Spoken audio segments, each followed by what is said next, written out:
Elon Musk modificó el algoritmo de Twitter, actual X, para que los discursos de la línea de Trump tuvieran más visibilidad que los discursos del otro lado. Entonces yo creo que primero una forma de hacer política se va a validar mucho hoy en el mundo y eso para mí augura tiempos bastante difíciles. Hola, buenas. Bienvenidos a Makini, pero también bienvenidos a la dacha familiar. Hoy estamos en la dacha, grabando en la dacha por asuntos estratégicos. Y agradecemos mucho que una vez más estén con nosotros. Resulta que, bueno, ¿qué ocurrió?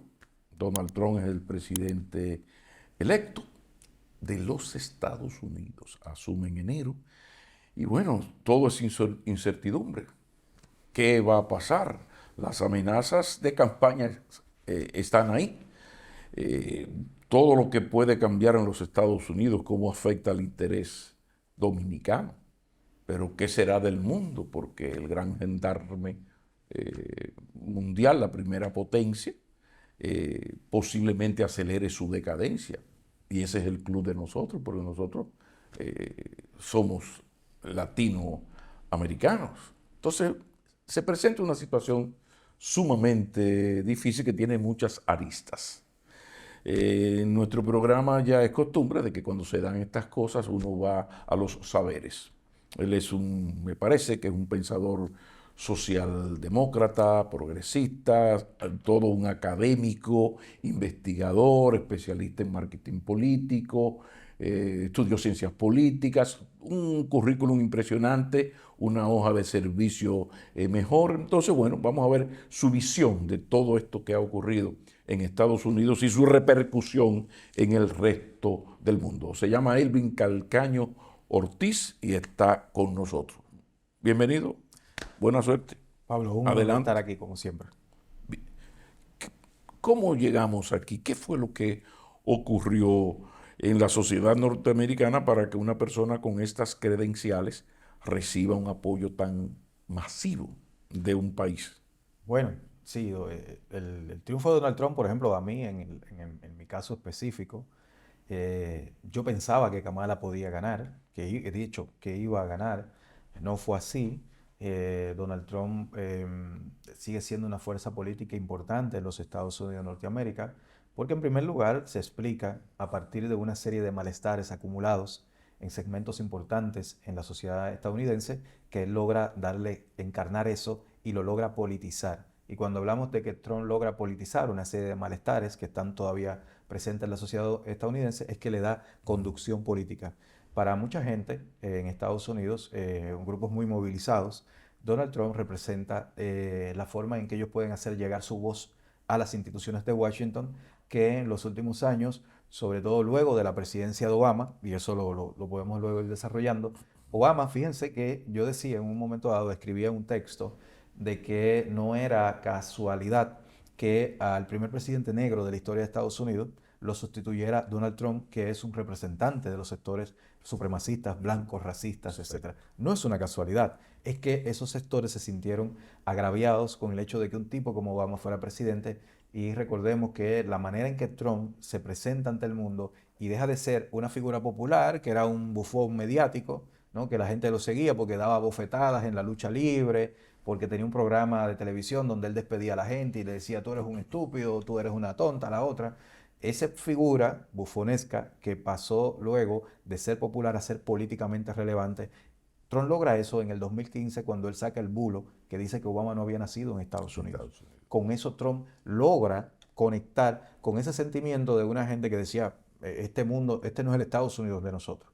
Entonces Donald Trump logra para esa gente que está molesta con elementos estructurales que se han dado en Estados Unidos, como la desterritorialización económica, la financiarización de la economía, que ha hecho que las ganancias de capital se desvinculen de la productividad del trabajo. Entonces, para mucha gente que ha sido afectada por eso, gente que también, por otro lado, entienden que sus valores, ¿no? Sus valores fundamentales de la familia, Dios, etcétera, que en los que ellos creen, esta sociedad cambiante, donde surgen nuevas identidades, etcétera, ellos piensan que ese no es el mundo de ellos. Y Donald Trump lo ven como la forma en que su malestar por ese mundo cambiante lo pueden llevar a las instituciones. Instituciones que con Obama, no solamente por el hecho de haber sido negro, sino que también Obama era un tipo muy de la clase media alta americana, tipo intelectual, culto, refinado, un tipo que había leído los clásicos griegos y lo dejaba O sea, saber. no era un negro de Harlem, era Claro, un mulato high era de un tipo Chicago. negro fenotípicamente, pero su estructura de Que pensamiento, negro para ellos, para nosotros es un mulato descafeinado claro, sanjuanero. claro,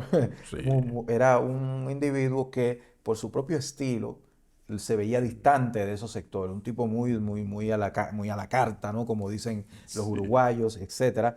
Pero, y esta gente, bueno, este tipo negro con ese estilo, ese no es lo que yo quiero ver en Washington. Y a eso tú le sumas los Clinton, que ya tenían un estigma de haber sido una élite muy distanciada también, las élites de la costa este de Estados Unidos frente Más su enriquecimiento también. a- El enriquecimiento eso se con una manejó. fortuna, ¿no? Que roza ya los 300 millones de dólares.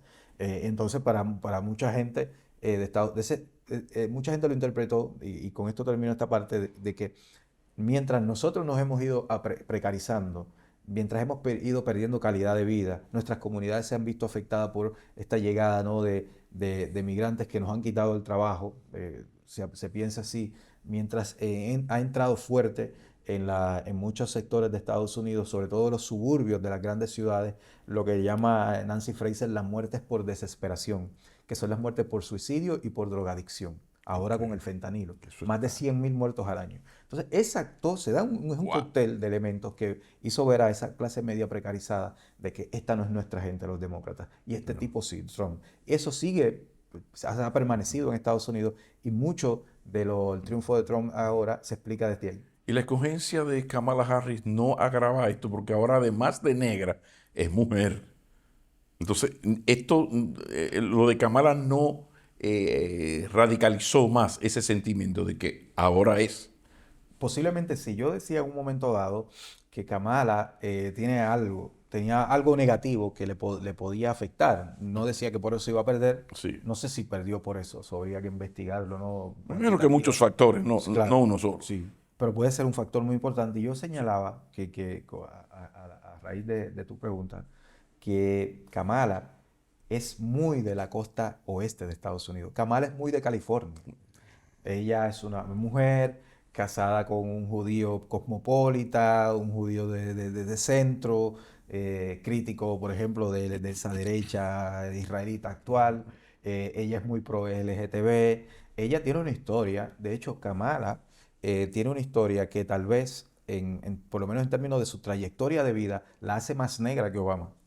Y es que Kamala se graduó en la Universidad de Howard, en Washington, que es la universidad de los negros, ¿no? Es la universidad donde cuando empieza a tumbarse las leyes Jim Crow, los negros en Estados Unidos impulsan una universidad en Washington para crear una inteligencia negra. Para que nos entendamos, es como el morenito, pero que estudió en UNIDE, no Es, en la UAS. Eso Un sería símil. Obama. Eso sería Obama, que Exacto. Obama estudió en Columbia I'm sorry. la carrera, por cierto, de ciencias políticas, y luego hace el Juris Doctor en Harvard, En Harvard.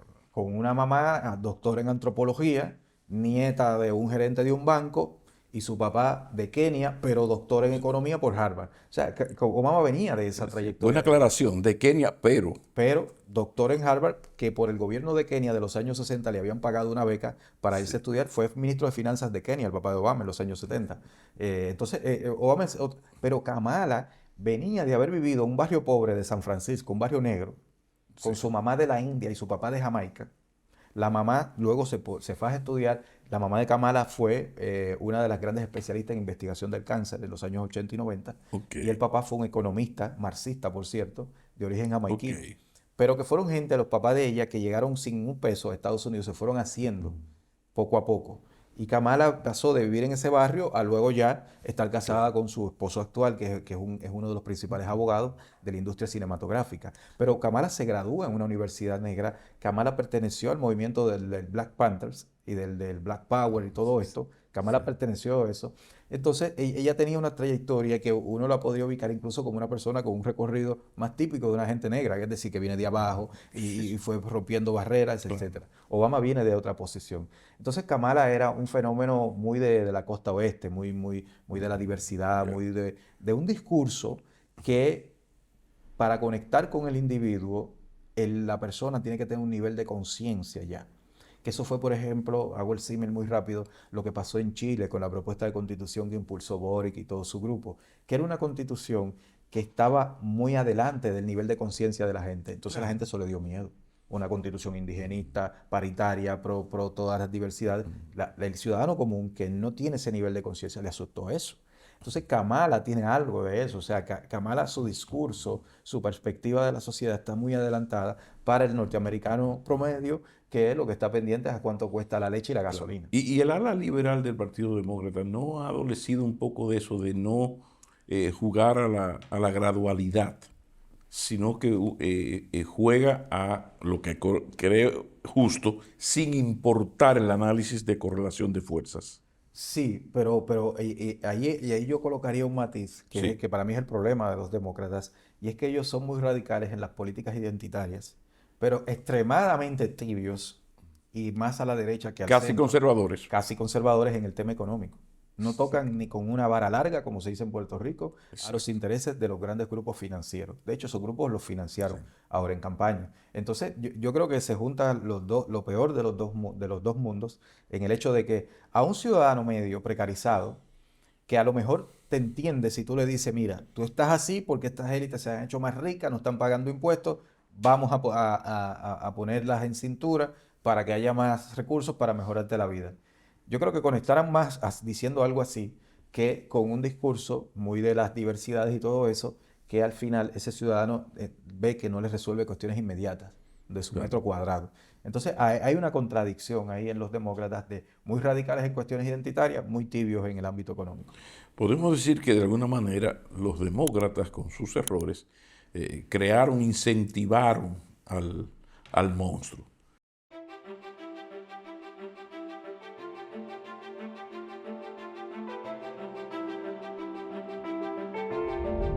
¿Hasta qué punto es la sociedad norteamericana, estadounidense, una sociedad del miedo, donde la lucha, más que a partir de razonamientos, es a partir del miedo? Y te lo digo porque en todas las investigaciones aparece que cada vez más norteamericanos, sobre todo la amplia clase media, desconfía de la democracia y sus instituciones, y al igual que ya ocurre en América Latina, ya lo saben por el Latino Barómetro, que lo ha estudiado desde el 94, ¿no?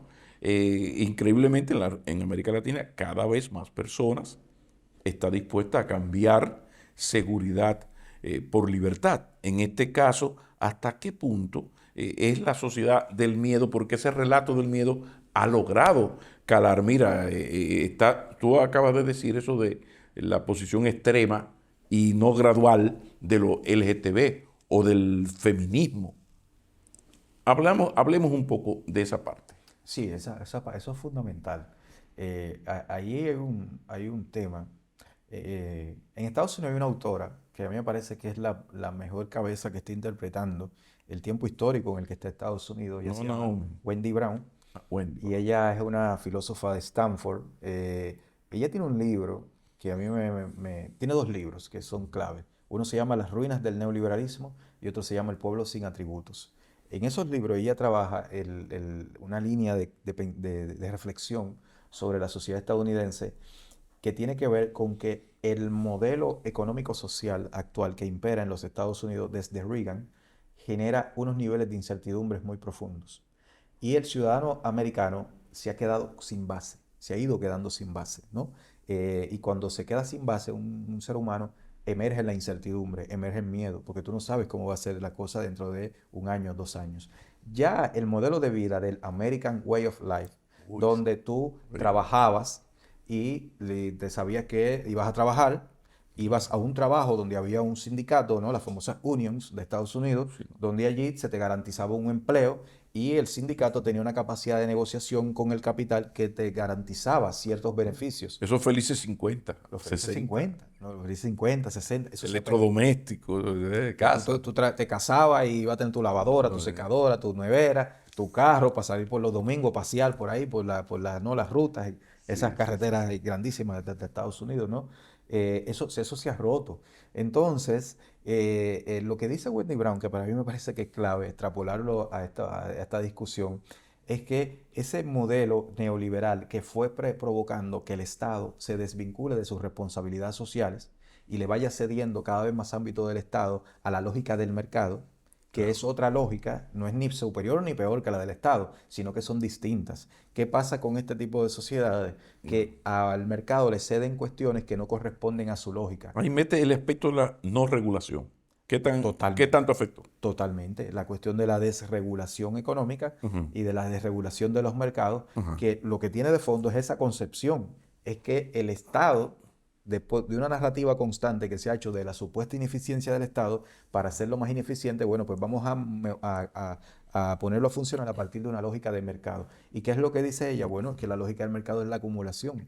Y por lo tanto, en la lógica del mercado ya la gente no es ciudadana, sino que es cliente. Y es en función de tu capacidad de pago, Incluidos los pacientes. incluidos los pacientes. Entonces, que lo que ocurre es este sistema que lo que ha hecho es crear una gran incertidumbre a la gente, mucho miedo, y por lo tanto se da una lógica perversa. Ella dice que es que los problemas creados por el neoliberalismo tratan luego de ser resueltos con más neoliberalismo. Eso es Trump. Porque ¿qué es lo que hace Trump? Trump radicaliza la sociedad a nivel discursivo, te dice, hay un enemigo, los migrantes. Esta gente son unos degenerados porque quieren ahora que las niñas sean niños, los niños niñas. Y te llena la discusión pública de ese tipo de categorías y de ese tipo de mensajes, muy radicales en el plano existencial, ¿no? Pero muy tibio, Trump tampoco toca ni con una vara larga a los intereses económicos, que son los que en última instancia los niveles de acumulación que han logrado en los últimos 40 años en Estados Unidos, Mm. como lo explica Robert Reich, un individuo que fue secretario del trabajo de Clinton, es decir, un señor de centro derecha, como lo explican Michael Teller, que también fue un operador de Wall Street, que ahora se ha dedicado a escribir libros, él como capitalista diciendo, este tipo de capitalismo nos va a joder, hay que cambiar esto. Él dice, y él Sí. empieza su libro diciendo, no creo en fantasía socialista, no creo en nada de eso, soy un capitalista, soy un hombre de la finanza, pero esta vaina no es lo Ok. que conocíamos como capitalismo, entre otras cosas porque él dice que tiende a los monopolios y el capitalismo su fundamento es la libre competencia. Pero entonces lo que está pasando en esta sociedad americana es que el neoliberalismo te crea unos problemas que luego tratan de ser resueltos con más neoliberalismo. Fijémonos que Trump en su presidencia él hizo un gran recorte de impuestos a las rentas altas, bajo la promesa, muy del estilo de Reagan, de que eso iba a crear un efecto derrame, unas Ujú. inversiones. Bueno, lo que pasó, como explica Krugman, el Nobel de Economía, es que lo que se ahorraron esos grupos en no pago de impuestos sobre las rentas del capital, los dedicaron a comprar más acciones de sus empresas. No invirtieron nada. Por eso en Estados Unidos el Estado, y cualquiera que hayamos ido a Europa, uno se da cuenta que la infraestructura pública de Estados Unidos es una vergüenza. Claro. Una vergüenza. Los trenes de Estados Unidos que parecen de la época del siglo Y XIX. cada vez peor. En Estados Unidos no hay trenes de alta velocidad. Que en Madrid hay, o No, sea, no, en España España eso es lo normal. es normal, En sí. China ni hablar. En Francia, en Estados Unidos no hay, en el país más rico del mundo. No hay. Porque el Estado cada vez se ha ido enflaqueciendo por esta lógica neoliberal. Entonces viene Donald Trump y dice, el problema de todo esto es que hay demasiados migrantes, es que están estos degenerados, es que ya no se respeta la Biblia, pero el fundamento económico de eso no lo toca. Y entonces, ¿dónde va a llevar esto? ¿Cuáles podrían ser los efectos de una presidencia de Trump, después de todo lo que hemos conversado, en el resto del mundo? Por ejemplo, el caso latinoamericano, el caso de la competencia, por ejemplo, saco aparte esa decisión de acrecentar la guerra comercial con China. Hablemos de los efectos que podría tener esa presidencia a partir de las promesas electorales en el resto del mundo y no me dejes los BRICS y lo que esto va a significar. Yo creo que en primera instancia el principal efecto del triunfo de Donald Trump va a ser la validación de una forma de hacer política. Y que eso por el influjo que genera Estados Unidos a nivel mundial, no hablemos de nuestro país o América Latina, donde es un influjo a veces casi absoluto, eso va a validar el triunfo de Trump, una forma de hacer política basada en que no hay adversarios sino enemigos, en que todo vale, donde la verdad ya no tiene importancia, lo importante es convencer, validando prejuicios que tiene la gente, donde hay hechos alternativos, ¿no? Esa pared, una pared que hay blanca o negra, ¿verdad? Objetivamente es blanca, no, pero también eso puede ser esto. Y esa lógica de hacer política donde se inunda, y en eso Elon Musk, ¿no? Que fue ahora como una suerte de portavoz de campaña de Trump, Increíble. que con las redes sociales, con el X, no Twitter, esta forma de hacer política donde te invaden la conversación pública, en este caso la conversación digital, de una serie de discursos y de contenidos para borrar, ¿no?, cualquier capacidad de que otro discurso pueda por lo menos presentarse, que es la lógica que se ha ido manejando. De hecho, como mostró un investigador, se me ve el nombre ahora, Elon Musk modificó el algoritmo de Twitter, actual X, para que los discursos de la línea de Trump tuvieran más visibilidad que los discursos del otro lado. Entonces yo creo que primero una forma de hacer política se va a validar mucho hoy en el mundo y eso para mí augura tiempos bastante difíciles. Porque cuando tú estás en una discusión pública con una persona para la cual tú no eres un adversario, sino un enemigo al que hay que destruir, contra el cual vale toda difamación, contra el cual vale una campaña completa diciéndole que si comunista y un montón de cosas por el simple hecho de que tiene una perspectiva socialdemócrata, ¿no? Socialdemócrata, que es una cosa moderada, gradual, etcétera. Eso es peligrosísimo, a mí me parece.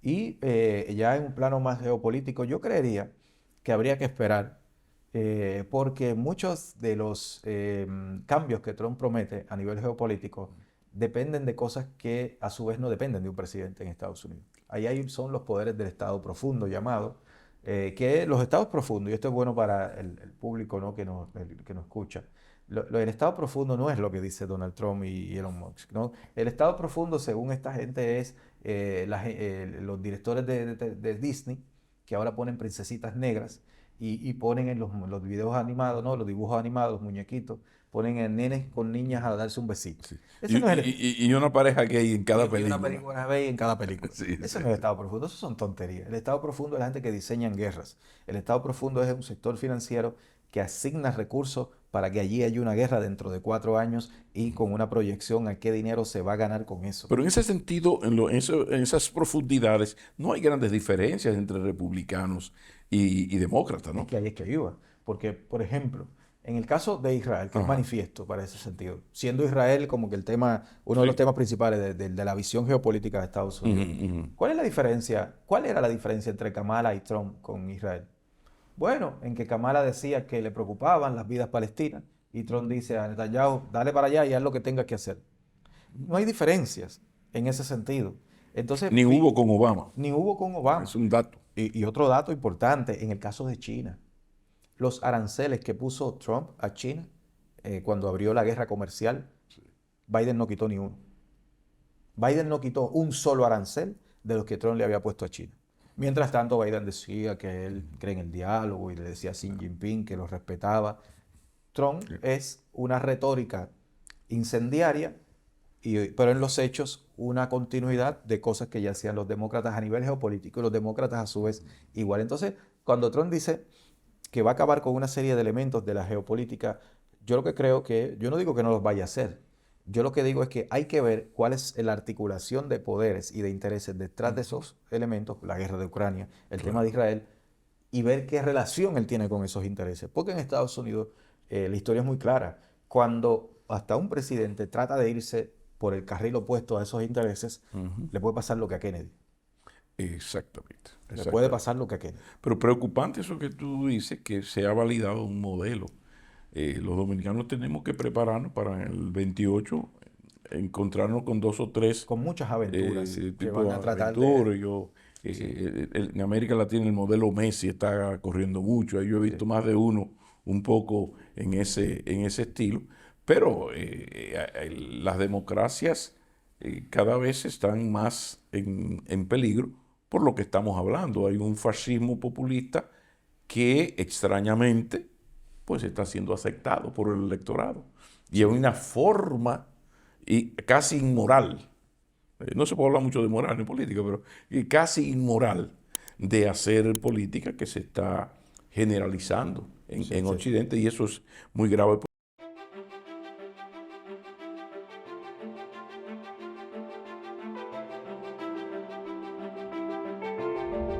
Pero hay otros aspectos importantes que no podemos dejar.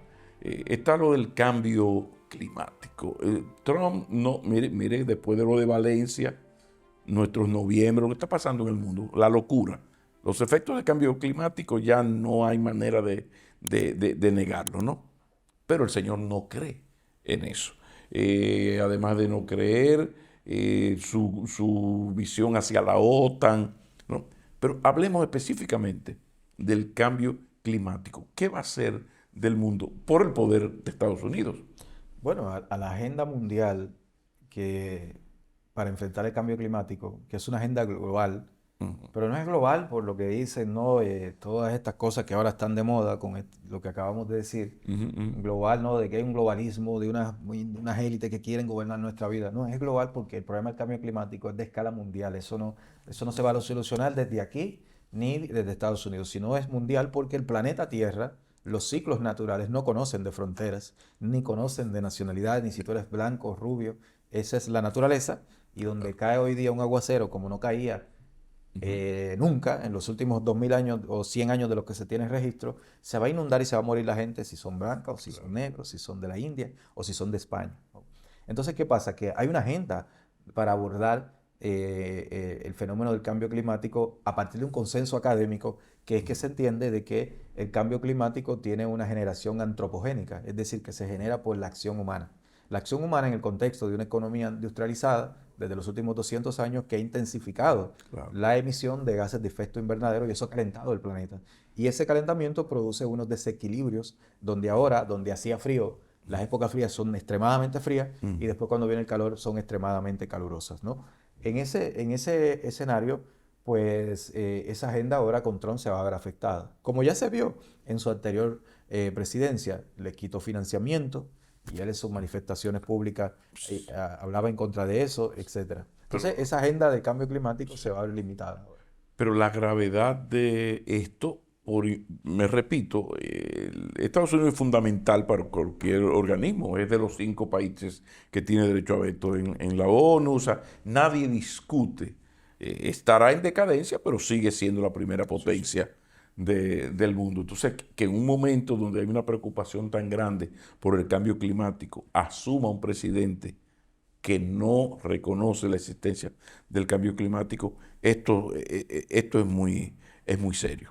Muy serio, Pero, pero totalmente. un tema, este sí que nos toca América Latina, el tema de la migración. Más de uno ha dicho que quizás se queden amenazas y cosas. ¿Qué tú crees de las promesas de Trump en contra de la migración? Porque a mí me parece un poco el escenario dominicano. Se habla mucho, dale que te pego, que Haití, que Haití, que Haití. Bueno, pero resulta que el trabajo duro en este país lo hacen ciudadanos haitianos y la economía dominicana no es imaginable ya. Claro. Sector construcción, sector agropecuario, sin la mano de obra, legal o ilegal, haitiana. Entonces, en ese sentido, ¿tú no crees que existe la posibilidad de que se quede en tantas amenazas de tronco? ¿Cómo tú ves ese escenario? El tema de migración en Estados Unidos, Trump puede decir lo que él quiera, ¿no? Y en campaña se dice, no, el papel aguanta todo lo que se le No, escribe. y lo dijo ayer, y lo ha dicho los últimos días, ya electo. Él Interesante. podrá decir todo lo que él quiera, el tema de la migración. Va a apretar. Parece que es un tema que él personalmente cree en eso, probablemente por sus ideas racistas. Claro. Él dice que los migrantes han ensuciado la sangre de Estados Unidos. Las palabras casi textuales a las que dijo un señor en el 1939 en Alemania, ¿no? El señor del bigote alemán. Él decía algo muy parecido en relación a los judíos, que ensuciaban la Sí, sangre alemana, decía. Trump dice que los migrantes, sobre todo los migrantes que vienen de pueblos como el nuestro, ensucia. ensucian la sangre. Los migrantes que vienen como el pueblos como el nuestro, que él les llamó, ¿no?, los shit hole countries, ¿no?, los países que vienen de mierda, etcétera. Sí, sí. Entonces, yo creo que el tema de la migración, una cosa es la narrativa trumpista y otra cosa es lo que se puede hacer a nivel de las instituciones. ¿Por qué? Porque en Estados Unidos los controles que hay, el diseño institucional que hay al interior del país, hacen muy difícil que desde un marco general que diseñe Trump en el gobierno federal, Ujú. los estados puedan luego aplicar eso a rajatabla como él quiere. Porque los estados tienen autonomía. Y ya pasó en su presidencia anterior, donde se crearon las llamadas ciudades refugio, y estados refugio, que eran estados y ciudades gobernadas por demócratas o por republicanos moderados, Sí. que le dijeron, espérate, nosotros no vamos a estar deportando gente así, tranquilo, no, eso no va a ocurrir.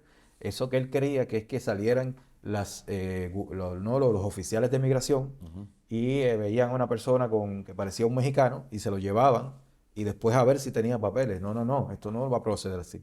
Entonces, y a eso le sumamos la cuestión económica. Si tú deportas esa cantidad de migrantes que él dice, millones y millones, California sí mexicano, te lo ¿quién va a imaginas. recoger fresas en California? ¿Quién va a Sí. la uva en el sector vinícola? ¿Quiénes van a trabajar en el sector de hotelero, de servicios en Las Vegas, ¿no?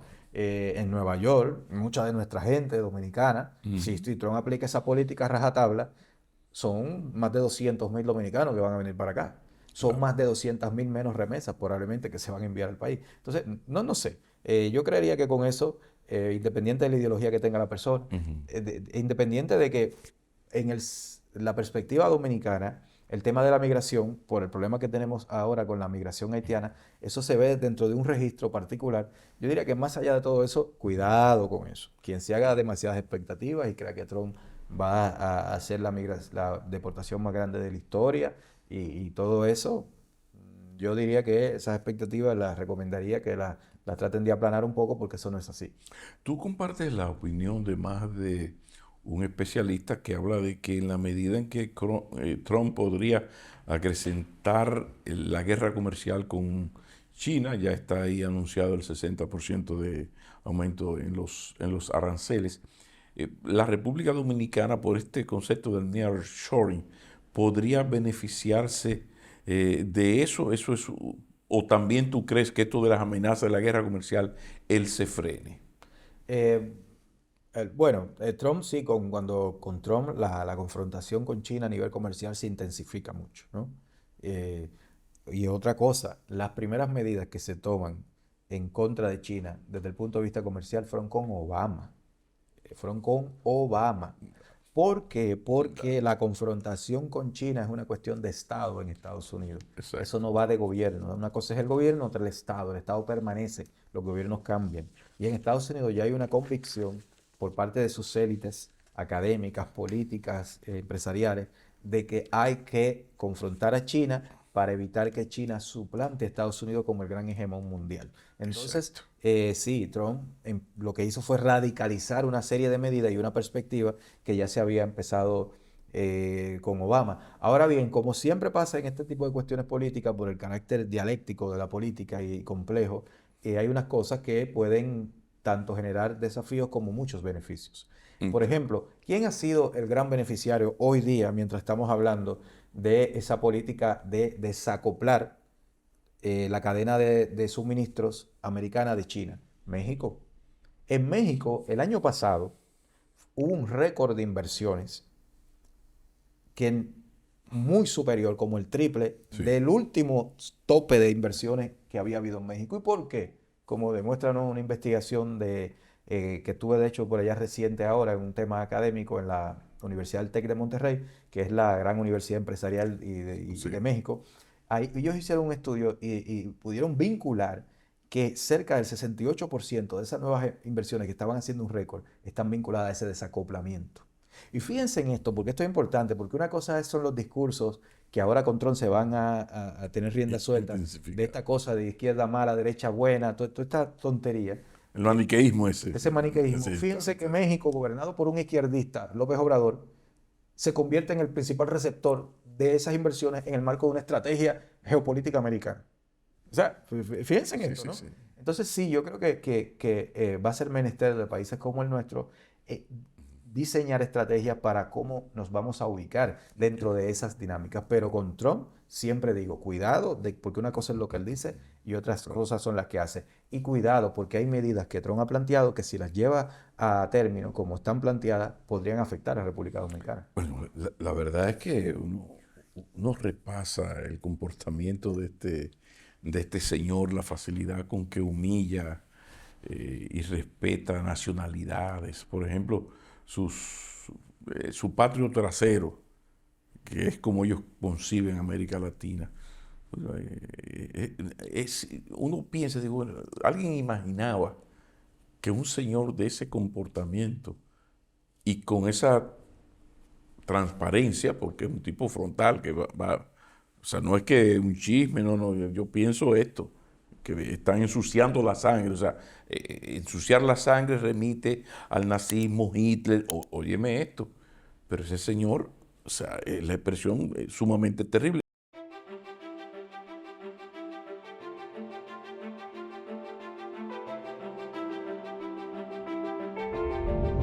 Y ahora te pongo dos temas en la misma línea.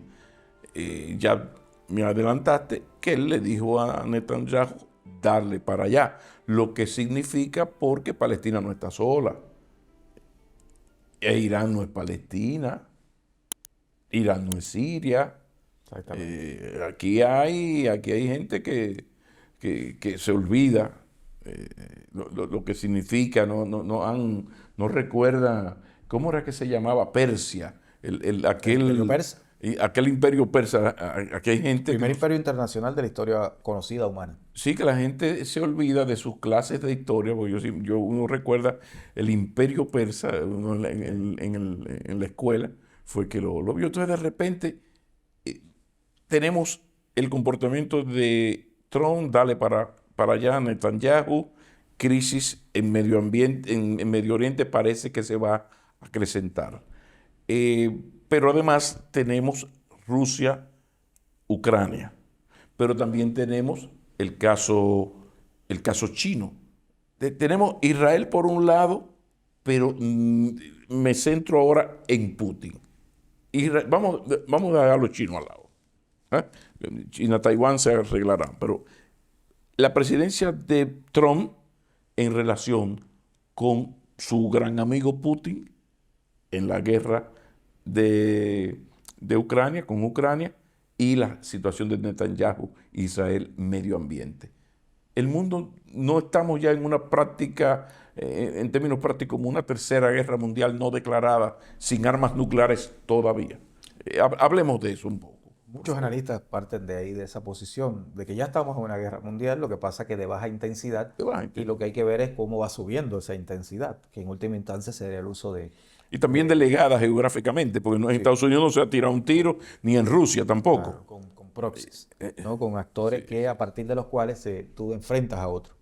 Sí, o sea, a mí me parece que el tema del Medio Oriente y el de Ucrania también, pero en este caso específico, el asunto del Medio Oriente tiene que ver con una recomposición de la lógica de gobernanza mundial, ¿no? De la geopolítica mundial, donde lo que está haciendo Irán, que suscribió, y estas cosas a veces pasan desapercibidas en la discusión pública porque no, ahora no, que ahora todo es si se hace viral, si el videíto y si la cosa es superficial, Ujú, tonta. ujú.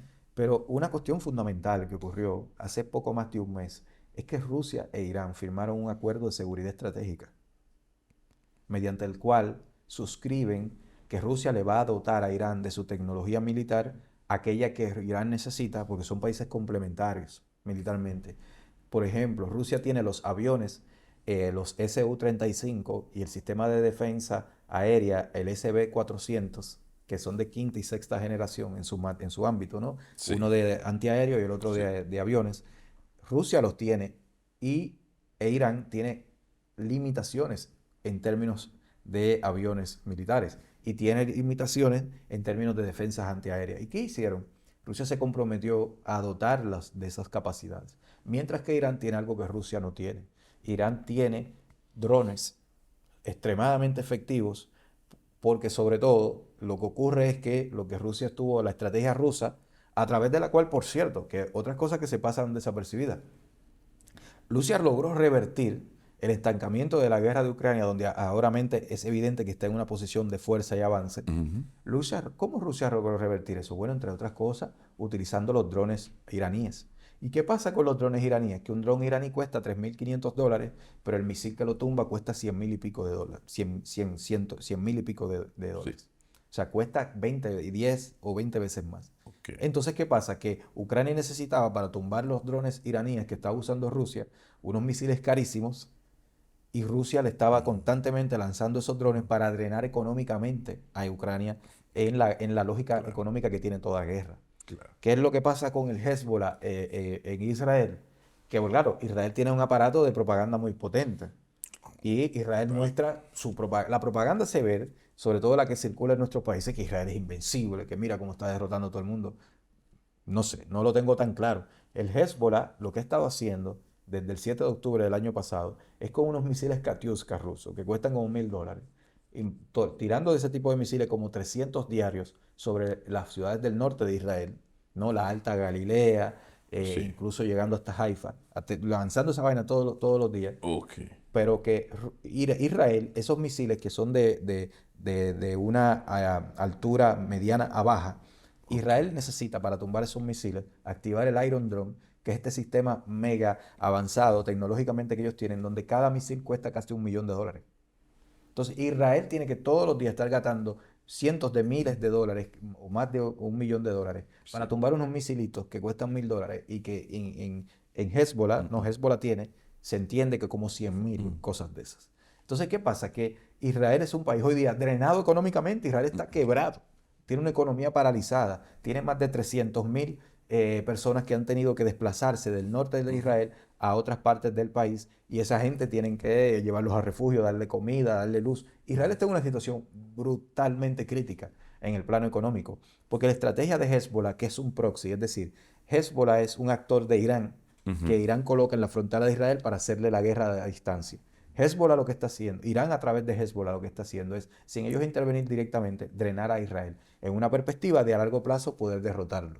Entonces, ese tipo de escenarios ahora hablan de un mundo que se está reconfigurando, donde Rusia e Irán hacen acuerdos estratégicos, por ahí está China también.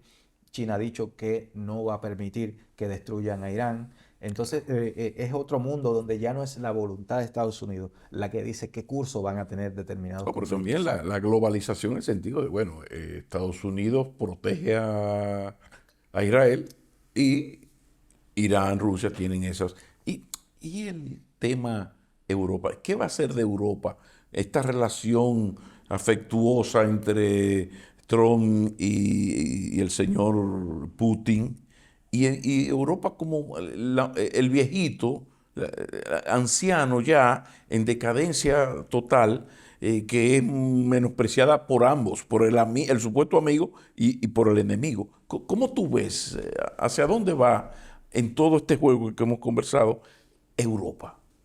Para mí Europa está en una situación muy complicada porque cometió un error histórico, en mi criterio, que es que Europa diseñó un sistema de seguridad contra Rusia en lugar de hacerlo con Rusia. Y eso tiene repercusiones muy fuertes para Europa, que es que los hace dependientes de una estrategia angloamericana, atlantista, que es ajena a los intereses. De hecho, Europa tiene convergencias económicas con Rusia. La industria alemana se convirtió en la gran motor de Europa Claro. a través del gas barato que traía de Rusia. Ahora que no está llegando ese gas barato, se han encarecido los costos de producción de la industria alemana y Alemania tiene un problema de desempleo. De Y- hecho, el gobierno alemán actual socialdemócrata, tengo entendido que está a punto de caer, si no es claro. que ya cayó, porque hay una inestabilidad grandísima en Alemania. Un país mega estable, mega próspero, Sí. cuando aprovechaba su convergencia económica con Rusia. Entonces, Europa tiene un problema, que es que Europa, su agenda de defensa geopolítica no es propia, es de Estados Unidos. Finalmente, porque como siempre ocurre cada vez que conversamos, no, se nos va el tiempo, pero eh, ¿cómo explicar esta torpeza que voy en la línea que acaba de señalar? O sea, de repente la OTAN le prometió a Rusia que no iba a tocar su frontera. O sea, ¿qué pasó que en una arrogancia que tiene que ser angloamericana, porque ni Europa le llega en arrogancia a ese tándem angloamericano, tú pretendes entrar a la OTAN a un país fronterizo de Rusia, cuando Estados Unidos mata presidentes, asesina miles de seres humanos, cuando se ha pretendido tener un gobierno capitalista, pero con cierta dignidad. Juan Bosch, años 62, sobran los ejemplos, sin tener frontera. Entonces, yo siempre digo, pero cerremos los ojos, imagínense, Pacto de Varsovia pretende que México pertenezca al Pacto de Varsovia o Canadá. O sea, nadie le puede pasar por su cabeza que Estados Unidos pueda soportar eso, aceptar esto, y uno entendería a los Estados Unidos. ¿Por qué? ¿De dónde? Como dice Pedro Meri, ¿de dónde salió esta canción? O sea, ¿quién fue el magnífico señor que se inventó esta provocación a un gigante dormido? Eso fue algún genio Pero, de la geopolítica estadounidense o británica, que son los que mandan en la OTAN, que ese es el meollo de la guerra de Ucrania. de Ucrania. Es ahí Es que el meollo. está. El meollo de la guerra de Sí. Ucrania es que cuando se da la disolución de la URSS, finales de los años 80, principios de los 90, Boris Yeltsin recibió una promesa del presidente Bush padre de que no iban a colocar bases de la OTAN ni misiles en las fronteras rusas. Claro. Y eso después hizo lo contrario. Llegó un señor a la presidencia de Rusia, Vladimir Putin, que cuando cae la URSS, que él era un agente del KGB en la Alemania Sí, comunista, sí. perdió el empleo, y lo dicen sus biógrafos, no tenía ni para comprarle leche a la hija de él, a la mayor, y Sí. entonces se crió con desarrolló su vida con una sensación de que Rusia había sido humillada. Este señor hoy día tiene el poder absoluto en Rusia y está tratando de resarcir esa humillación. Y como parte de resarcir esa humillación, bueno, pues este señor invadió Ucrania para marcar allí una pauta de que ustedes en la frontera de Rusia no ponen misiles. Y entonces, porque a unos genios se les ocurrió de que a Rusia se la podía humillar, de que se podían hacer lo que sea con esa gente. Bueno, esos rusos son, dijo un presidente americano, ¿no? Para mí con bríos de tragicomedia, él decía, Rusia es una gasolinera con armas nucleares. O sea, así, humillando y diciendo que eso Rusia no es nada. Bueno, Rusia es un poco más, porque si tú tienes una perspectiva histórica, y la historia pesa, Rusia es una civilización. Entonces, lo que está pasando ahora, sin justificar lo que hace Putin, es que se cometieron unos errores geopolíticos y Ucrania se está convirtiendo en el escenario donde se está tratando de llevar para un lado u otro las consecuencias de esos errores. Elvin Calcaño Ortiz, muchísimas gracias. De esto se trataba.